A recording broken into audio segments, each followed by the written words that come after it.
Olá pessoal, aqui Pastor Marcos Tuller e hoje eu quero falar com vocês sobre um assunto muito interessante, muito importante, que é como planejar uma aula expositiva.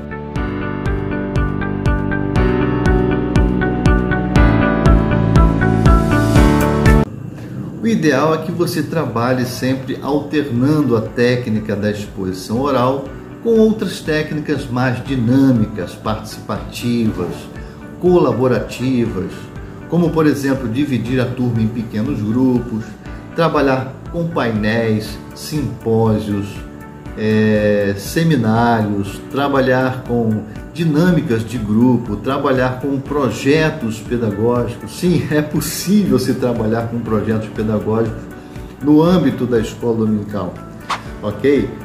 Esse seria o ideal, você alternar e não somente se valer da técnica da preleção. A técnica preleção é aquela que todos nós conhecemos, onde somente o professor fala o tempo todo e os alunos apenas ouvem de forma passiva, ok? Mas se você não tem uma certa estrutura na sua escola dominical, você não tem um espaço adequado, você não tem uma sala de aula para trabalhar, aí fica difícil, não é? Você trabalhar com outras técnicas mais participativas, em que você tem que se movimentar com os alunos na sala de aula, fazer algum tipo de prática. Então, no caso de você não ter essa oportunidade, de você ter que trabalhar a maior parte do tempo com a exposição oral, então existe uma maneira de se fazer isso de uma forma mais dinâmica, uma forma em que as aulas continuem sendo interessantes e participativas e que os alunos se agradem, ok? Como é que a gente faz então para planejar isso? Eu tenho aqui algumas ideias práticas para passar para vocês.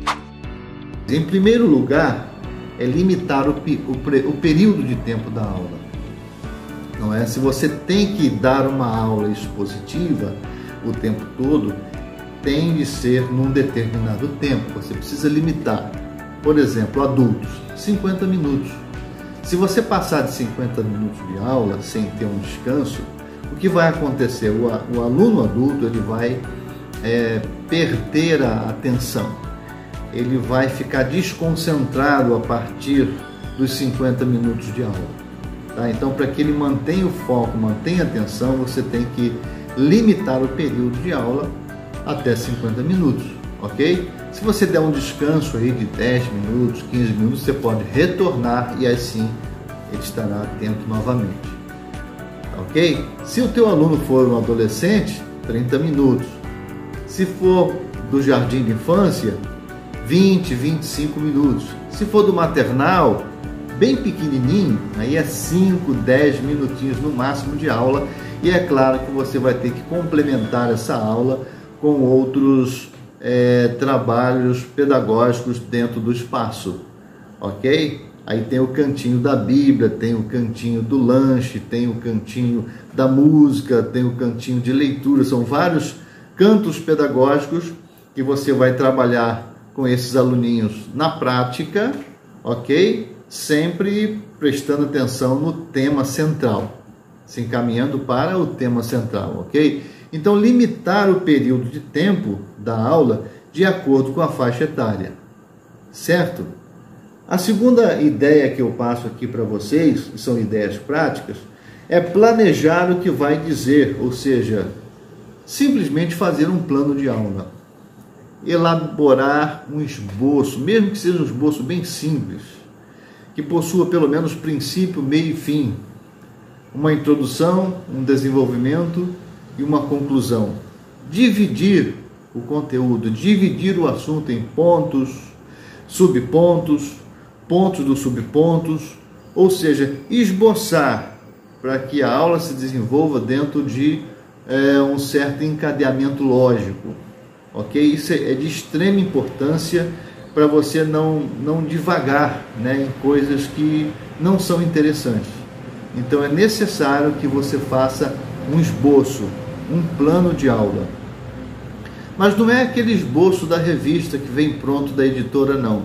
Porque quando você se lança à pesquisa para enriquecer aquele conteúdo que vem na revista, é claro que você vai juntar ali todos os seus conhecimentos, os novos conhecimentos da sua pesquisa, você vai juntar ali também as suas próprias experiências, as experiências alheias adquiridas através de leitura de livros. Então você vai ter um novíssimo conteúdo, um conteúdo muito mais rico. E vai ser a partir desse conteúdo que você vai elaborar um esquema, um esboço, ok? Então você vai ter ali novas divisões diferentes daquelas propostas pela editora na revista, ok?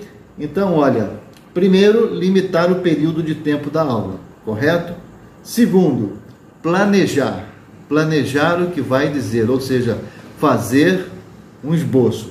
E em terceiro, preparar perguntas para os alunos. Isso, se utilizar pelo menos da técnica de perguntas e respostas, muito utilizadas no mundo todo e há muitos milênios atrás, né? Inclusive Jesus se valeu o tempo todo dessa técnica perguntas e respostas. Muitas perguntas foram feitas por Jesus nos evangelhos, né, aos seus alunos, aos seus discípulos, e também lhe deu muitas respostas.